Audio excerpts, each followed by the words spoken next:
दुष्प्रचार ही कहे जा सके। सिर्फ गर्मी और सिर्फ सर्दी की वजह से चूरू जाने जाए। चूरू कुछ समय पहले तक राजस्थान में सबसे बड़ी व्यापारिक मंडी हो। तो उसकी मुख्य बिल्डिंग का जो ऊपर का टॉप है वो गढ़ से भी ऊपर है। दिलीप जी ने आज हमें वहाँ भी चढ़ा दिया।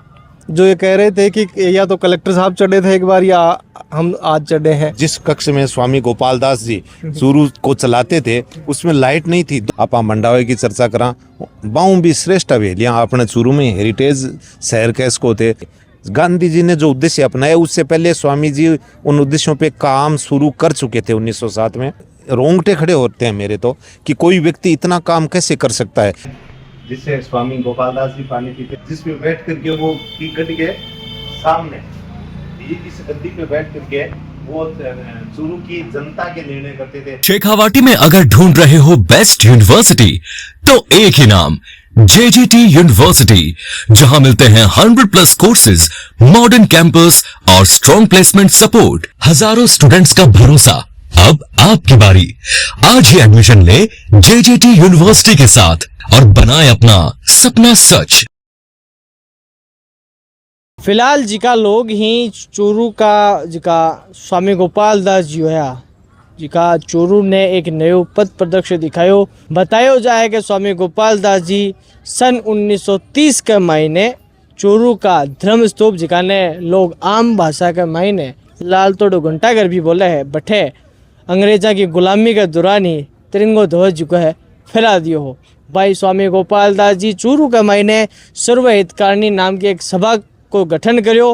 बाको मुख्य जो उद्देश्य हो वो हो बालिका शिक्षा। फिलहाल मेरे सगे जिका खुद डॉक्टर घनश्याम जी और चूरू सर्वहितकारिणी सभा से जुड़ेड़ा संयोजक दिलीप जी स्वराग जी का मैं मेरे सगे मौजूद है। और अब फिलहाल मैं बात करूँगा सीधी घनश्याम जी से। राम राम सा। राम राम साहब। ये कहूँगा डॉक्टर साहब, थारी इच्छा अचानक से चूरू की जी सर्वहितकारिणी सभा है जिका ने लोग शायद भूल गए ही और एक स्कूल का नाम से ही ज़्यादातर लोग है मैं जान रहे हैं। पहले तो क्या है, जैसे अपने शेखावाटी अंचल का आता है तो उसमें चूरू आर्थिक रूप से पहचाना जाता था।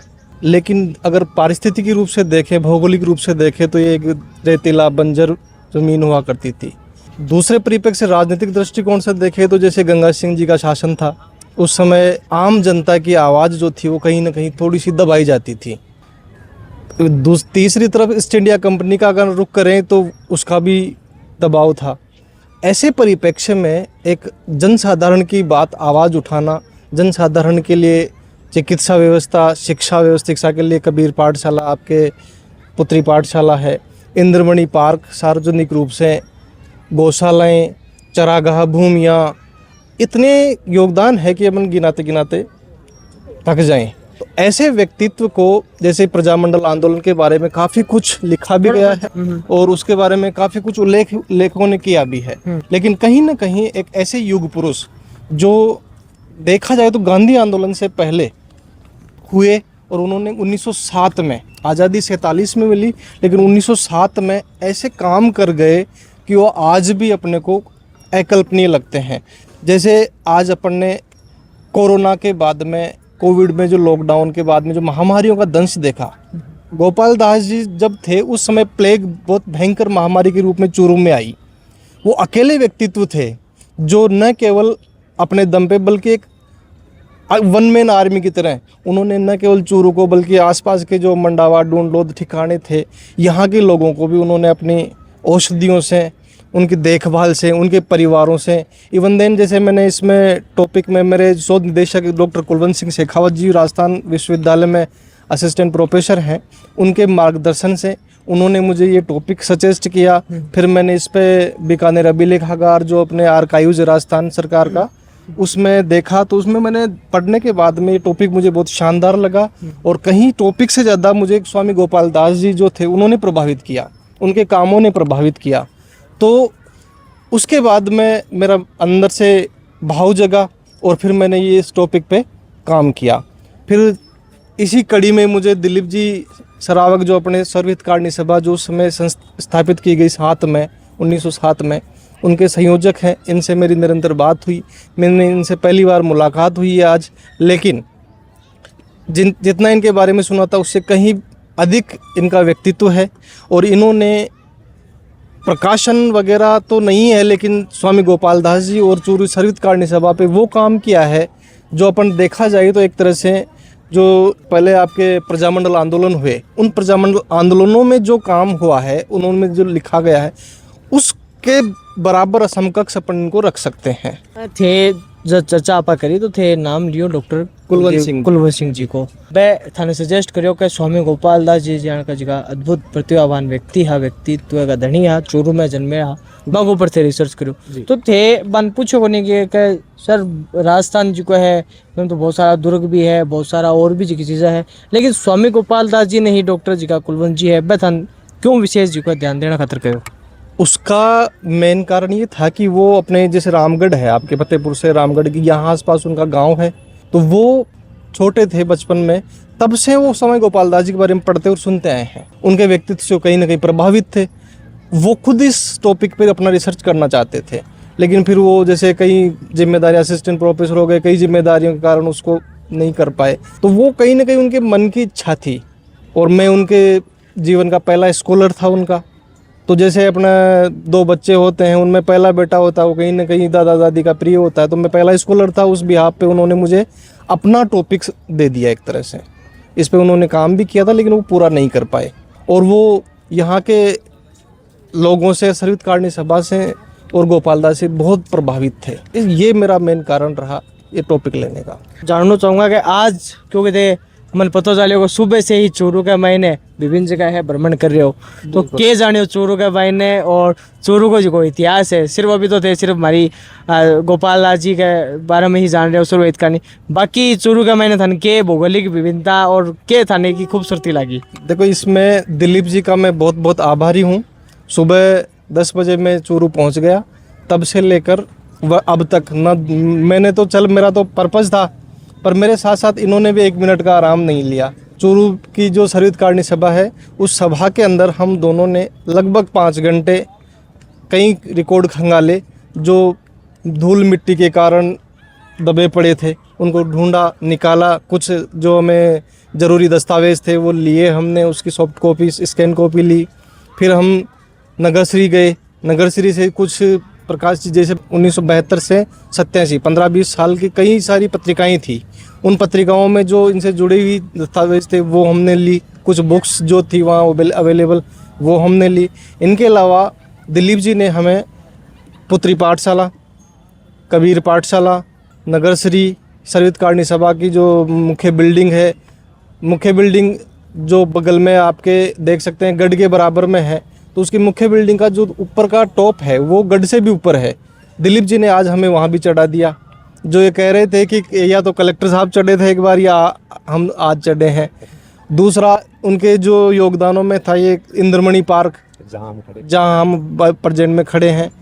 तो ये मानो आज हमारी इस यात्रा में दिलीप जी का बहुत बहुत आभार। सामने इंद्रमणि पार्क के सामने धर्म स्तूप है, जहाँ पे एक बहुत बड़ा झंडा कांड हुआ था, जिस कारण से गोपाल दास जी के जो साथी थे उनको सजा भी हुई।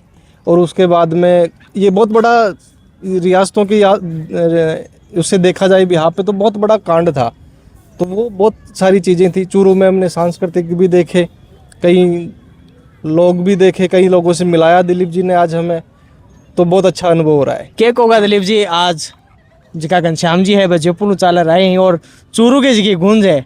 चूरू हालांकि सर्दी गर्मी खतरे जाने जाए, लेकिन अब माने भी और देखना ने और सने सुनना ने मिले को कि एक जयपुर की जगह राजस्थान यूनिवर्सिटी है, बांगा जगह प्रोफेसर बनेगा अपने घनश्याम जी, बन चूरू से जुड़ने को मौका मिल रहे। देखो, दुष्प्रचार ही कहे जा सके, सिर्फ गर्मी और सिर्फ सर्दी की वजह से चूरू जाने जाए। चूरू कुछ समय पहले तक राजस्थान में सबसे बड़ी व्यापारिक मंडी हो, आर्थिक राजधानी कह सका। चूरू की सी हेरिटेज हवेलियाँ राजेश जी, अपन फतेहपुर, रामगढ़, आप मंडावे की चर्चा करा, बाऊ भी श्रेष्ठ हवेलियाँ अपने चूरू में हेरिटेज शहर कैस को थे। चूरू के मायने स्वामी गोपाल दास जी, आप इनके लिए तो अपने डॉक्टर घनश्याम जी के लिए तो मैं बहुत आभारी हूँ। आभारी यूँ हूँ कि कुलवंत जी जिनके निर्देशन में ये कर रहे हैं, वो मेरे से वार्तालाप हुई, चर्चा हुई, उनको स्वामी जी के बारे में जानकारी थी, वो करने वाले थे। मैं भी अभिभूत था, वो भी थे।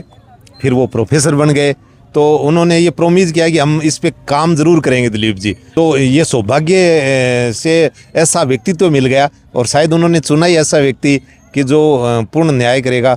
और खूब सारी हमारी बातें हो रही हैं, साल भर से हमारा प्लान चल रहा है। ये आज जब ये आए तो इन्होंने सर्व हितकारिणी सभा के जिस कक्ष में स्वामी गोपाल दास जी चूरू को चलाते थे उसमें लाइट नहीं थी। दोपहर 12 से 4 बजे तक हम दोनों मिट्टी, धूल, पसीना, पानी सब भूल गए। एक एक फाइल, एक एक दस्तावेज में इस तरह से खो गए कि हमने पानी पीना भी भूल गए उस गर्मी में। 5 घंटे लाइट तो वहाँ थी ही नहीं। रोंगटे खड़े होते हैं मेरे तो कि कोई व्यक्ति इतना काम कैसे कर सकता है। एक व्यक्ति उस दौर में जो एक साधारण गांव की मिट्टी में पैदा हुआ, 6 वर्ष की आयु में पिता को खो दिया और शहर में मजदूरी करने आई, स्वाभिमान से भरी हुई माँ जब उस बच्चे को एक मंदिर के महंत मुकुंद दास ने जब पहली बार देखा उसके तेज को, तो वहाँ छोड़ के जाती है। पंडित कन्हैयालाल ढंड की पाठशाला में वो पढ़ते हैं और महज 19 वर्ष की आयु में वो छोटे मंदिर के महंत बन जाते हैं। वहीं से उनका संघर्षों का झंझावत शुरू होता है। मंदिर के महंत के लिए उनका मुकदमा शुरू हो जाता है। फिर 1907 में वो 1907 में राजेश जी कोई कल्पना नहीं कर सकता कि वो एक संस्था बनाते हैं और उसका नाम रखते हैं सर्व हितकारिणी, सबका भला करने वाली। और उस संस्था के जो उद्देश्य हैं वो आगे चल कर के आर्य समाज ने और गांधी जी ने वही उद्देश्य अपनाए। गांधी जी ने जो उद्देश्य अपनाए उससे पहले स्वामी जी उन उद्देश्यों पे काम शुरू कर चुके थे 1907 में। अब आप उनके कामों के बारे में देखिए। 1907 में संस्था बनाते हैं और ऐतिहासिक काम देखिए। बेटियों के लिए उस समय उन्होंने सर्व हितकारिणी पुत्री पाठशाला खोली जो आज भी राजकीय उच्च माध्यमिक विद्यालय के रूप में चल रही है। घनश्याम जी विजिट करके आए मेरे साथ। और समाज के सबसे वंचित वर्ग दलित बस्ती में उन्होंने उस समय विद्यालय खोला और नाम रखा कबीर, जो सबका है। कोई ये नहीं कह सकता कि मेरा है, जो सबका है। नाम रखा कबीर पाठशाला, आज भी वो राजकीय उच्च माध्यमिक विद्यालय के रूप में चल रहा है। उन्होंने इतना ही नहीं किया कि ये जो बड़े बड़े नीम के वृक्ष दिखाई दे रहे हैं, अपने कंधों पे घड़े से पानी डाल के रास्ते के दोनों ओर स्टेशन तक गोपाल दास चौक से लेकर के उन्होंने नीम के पेड़ लगाए। चूरू के चारों ओर 5000 बीघा चारागाह भूमि रखी। उन्होंने गौशाला खुलवाई। हनुमानगढ़ी के पास उन्होंने किस प्रकार से निर्माण कार्य करवाया।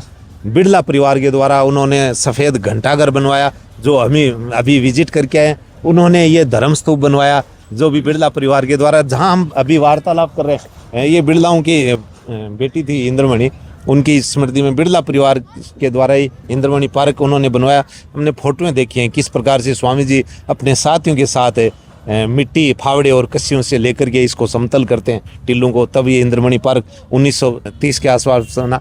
और जो झंडा कांड हुआ वो तो अद्भुत था। रेलवे लाइन आप देख रहे हैं, उनके स्वामी जी के साथियों ने एक हरी झंडी और एक लाल झंडी ली और जो सफ़ेद रुमाल बांधते थे उससे सफ़ेद कपड़ा लिया। तीनों तरह के कपड़े हो गए और किक्कर के कांटों से उसको झंडे का रूप दिया। और राजस्थान में पहली बार कहीं भी अगर लाहौर अधिवेशन की जो परिकल्पना थी उसके अनुरूप उस प्रस्ताव को पूर्णति के रूप में कहीं अगर पूर्ण स्वराज, हाँ, जो ध्वजारोहण हुआ तो वो चूरू में हुआ। वहाँ अगले दिन सभी मुख्य अखबारों में लिखा गया कि चूरू आज़ाद हो गए। तो ये अपने आप में बड़ा ऐतिहासिक कदम था और उस इंस्टीट्यूट रूपी व्यक्तित्व का था। फिर आगे चल कर के ज़कात पर जब टैक्स लगता है तो वो उसका विरोध करते हैं। उन पे एक बीकानेर षड्यंत्र केस चलाया जाता है स्वामी जी पर। अब आप देखिए, गांधी जी के साथ रहने वाले देश के नामी गिरामी जो वकील थे वो उनके लिए पैरवी करने के लिए आने को तैयार थे, लेकिन स्वामी जी ने अपने मुकदमे की पैरवी करने के लिए मना कर दिया कि नहीं, जो मुकदमा ही झूठा है, झूठ की बुनियाद पे टिके हुए ऐसे मुकदमों के क्या सवाल करने, क्या जवाब करने। उन्होंने उसमें किसी भी वकील को नहीं बुलाया, जेल करी। उनको 3.5 वर्ष की कठोर जेल हुई। और जेल में जब अपने जालान से जो रतनगढ़ के प्रसिद्ध सेठ थे वो आए कि आपको मैं भोजन करवाना चाहता हूं, तो स्वामी जी ने मना कर दिया कि मैं अकेला अच्छा भोजन कैसे कर सकता हूं जेल में। सारे कैदियों को अगर आप भोजन करवाते हो तो वो भोजन मैं भी कर लूँगा। अब आप देखिए, सबसे महत्वपूर्ण बालिका शिक्षा के लिए तो हम, आपको पता है 10 वर्ष से स्वामी जी के नाम से 9 जनवरी को पुण्यतिथि में पुरस्कार दे ही रहे हैं। तो पिछली राज्य सरकार ने राजकीय जो कॉलेज थी उसका नाम स्वामी गोपाल दास कन्या महाविद्यालय कर दिया है। अभी इस सरकार ने स्वामी जी का प्लेग के 1917-18 हम जैसे अभी डॉक्टर घनश्याम जी बता रहे थे, प्लेग के क्षेत्र में अद्भुत काम था। उस समय शहर प्लेग की चपेट में आ गया था, जैसे कोरोना का उल्लेख किया घनश्याम जी ने। तो जो मृत थे उनको छोड़ कर के पत्नी बच्चे सब दौड़ के जान बचाने के लिए भाग रहे थे। स्वामी जी ने अपने स्वयं सेवकों के साथ प्रत्येक मृत व्यक्ति का रीति रिवाज से दाह संस्कार किया और जो बीमार थे उनको दवाई दे करके ठीक किया। आसपास के साथियों तक बूंटिया, कड़वासर, डाबला, गाजसर, साथियों तक के गांव में लोगों को कैंप लगा करके रखा गया। जो परिजन बाहर रहते थे जैसे कलकत्ता, चेन्नई, जो बड़े महानगरों में रहते, उनकी चिट्ठियां भी पहुंचाई उन्होंने अपने परिवारों के, उनके वापस जवाब भी दिए। चिट्ठियां कलकत्ता से चिट्ठी आई, उनको वहां तक पहुंचाया, उनका मैसेज वापस कन्वे उन तक किया। भिसाऊ से, क्योंकि चूरू का तारघर तो बंद हो गया था, यहाँ पास ही कस्बा है भिसाऊ, वहां से जाकर के ऊंट पे घोड़े पे वो जाते थे, वहां से कम्युनिकेशन वो करवाते थे। और उस वर्ष अपने होली भी डाबला गांव में मनाई गई थी, तो पूरे चूरू शहर को उन्होंने प्लेग रोग से बचा लिया था। अब वर्तमान राज्य सरकार ने उनके चिकित्सा के क्षेत्र में इस योगदान को एक प्रकार से उपकृत करते हुए जो मेडिकल कॉलेज चूरू है उसमें नवनिर्मित 400 बेड का सुपर स्पेशलिटी हॉस्पिटल बना है, उसका नाम स्वामी गोपाल दास हॉस्पिटल कर दिया है। इसके लिए हम आभारी भी हैं। तो स्वामी जी का जो कार्य है वो राजेश जी हर क्षेत्र में, मतलब एक व्यक्ति एक युग में इतने सारे काम कर जाए, ये अपने आप में अद्भुत है। घनश्याम जी देख करके भी अद्भुत थे, हम फाइलें देख करके अद्भुत थे कि कोई एक व्यक्ति, जब महज 57 वर्ष की आयु का जीवन था उनका, और कितना सारा काम कर गए। मैं कई बार देखता हूँ कि चूरू के विवेकानंद थे, वो कुछ मामलों में विवेकानंद से आगे थे, कुछ मामलों में वो गांधी से आगे थे। उनमें गांधी भी था, उनमें विवेकानंद भी था, उनमें दयानंद सरस्वती भी था। वो एक इस प्रकार की संस्था थे जो इन सब की श्रेष्ठताओं से भरे हुए थे।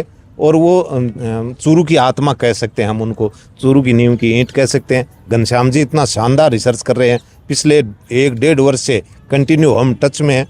और हमारा उद्देश्य ये है कि हर तथ्यात्मक जानकारी इस तरह से निकल कर जाए, इस तरह का रिसर्च आए जो युवा पीढ़ी है वो जाने कि एक ऐसा व्यक्तित्व है इस युग में आया था।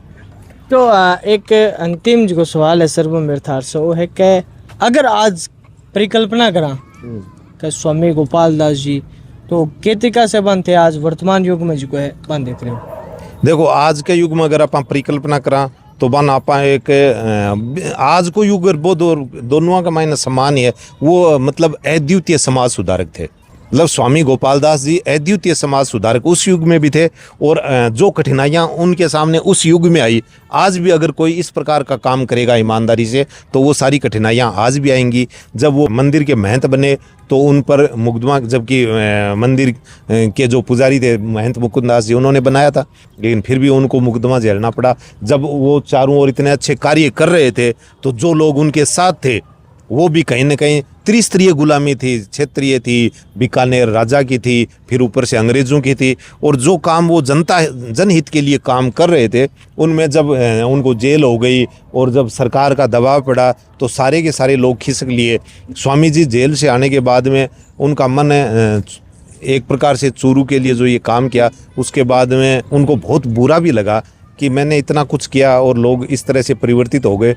तो वो अंतिम समय चूरू छोड़ करके भी चले गए और लक्ष्मण झूला में 9 जनवरी 1939 को उन्होंने अंतिम सांस ली। उस दौर में भी कोई भी लीक से हटकर काम कर रहा था तो उसको संघर्ष करना होता था। और पूरा स्वामी जी का व्यक्तित्व तो वो दृढ़ निश्चयी, साहसी, निडर और बात के धनी व्यक्ति का था जो टस से मस नहीं होता है। और मैं समझता हूँ जितने महापुरुषों को मैंने पढ़ा है वो सारे ऐसे ही थे जो दृढ़ निश्चयी थे और लीक से हट करके चले हैं। और हर एक महापुरुष के सामने छोटी बड़ी समस्याएं हैं। स्वामी जी का उद्देश्य बड़ा था, उनके लक्ष्य बहुत बड़े थे, काम बहुत बड़े थे, उनके सामने कठिनाइयां भी बहुत बड़ी आई। तो ये तो आज के युग में भी अगर कोई इस तरह का प्रयास करे तो ये कठिनाइयां तो आज भी आएंगी। तो घनश्याम जी ये वो घड़ा है जिससे स्वामी गोपाल दास जी पानी पीते, जिसपे बैठ करके वो टिकट के सामने इस गद्दी पे बैठ करके वो चूरू की जनता के निर्णय करते थे, सर्व हित के यानी सबके हितों के निर्णय करते थे। ये इस भवन में जो आप चारों लिटरेचर देख रहे हैं ये वो फाइलें हैं जिसमें अभी हम नीचे जो देख रहे थे कि किस प्रकार से बीकानेर षड्यंत्र केस हुआ, किस प्रकार से उन्होंने समाज से वंचित अस्पृश्य जिनको कहा जाता है उनके क्षेत्र में कभी हर मुद्दे पे लिखी हुई बुक्स है ना, हर मुद्दे पे उस समय जितनी घटनाएं हुई थी उन घटनाओं को फाइंड आउट करके हर जहाँ पे लिखी हुई मतलब फाइलें हैं। और जो पत्राचार होता था स्वामी जी का कलकत्ता में, अजमेर में, अभी आपने वो एक जगह देखा कि पाठशाला और कबीर पाठशाला की फाइलें फाइलें हैं, ये जो फाइलें हैं, ये जो आपके हाथ में अभी जो फाइल है, ये ऐतिहासिक पुत्री पाठशाला के डॉक्यूमेंट्स की फाइल है, वो ऐतिहासिक नक्शा है, ये फाइल है। इसमें पुत्री पाठशाला की स्थापना की सारा गवर्नमेंट से भूमि आवंटन का कार्य आदेश का सारी चीजों का निर्णय इसमें है। ये इसका नक्शा इन्होंने तैयार किया है। આપણે સાથે હા રિસર્ચ કરતા डॉक्टर घनश्यामजी और स्वामी चूरू की जी की सर्वहितकारिणी सभा है भी से जुड़ेड़ा और स्वामी गोपाल दास जी की जी संस्था है जिका ने 9 साल से चूरू में संचालित करे बेका संयोजक दलबी सोरागौर जी का आपन बताई आप खुद चीज़ा ने अनुभव कर रहे हैं तो लाग रहे कि चूरू जी कोई तो पुरानो शहर है वो एण का जी का महान संत था वे भी अटक दी होया होगा। राजेश चौधरी की जलको मीडिया के लिए एक विशेष रिपोर्ट।